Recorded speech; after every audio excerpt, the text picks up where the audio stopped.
So it'll touch here on the ends and it'll touch on the end here, but then you cannot close that gap in the middle.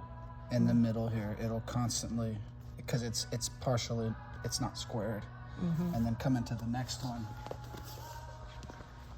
it'll touch in the middle, but then on the ends, so there's a gap and a gap, and if you try to close this gap down here, it'll open this one. So I'm pulling it and it just opened it. You see how much? Okay. And that's because it's not square. If I come down and try to do it again here, you can film right here, it'll open on that end because...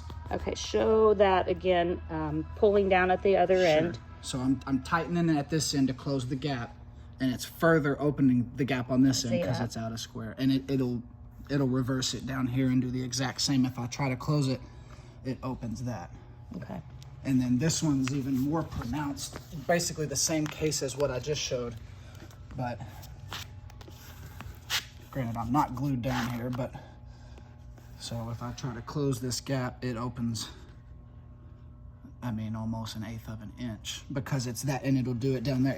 You cannot make that touch. And when you try to close one end, this other end opens almost 1/8 of an inch because it's out of square. Can I make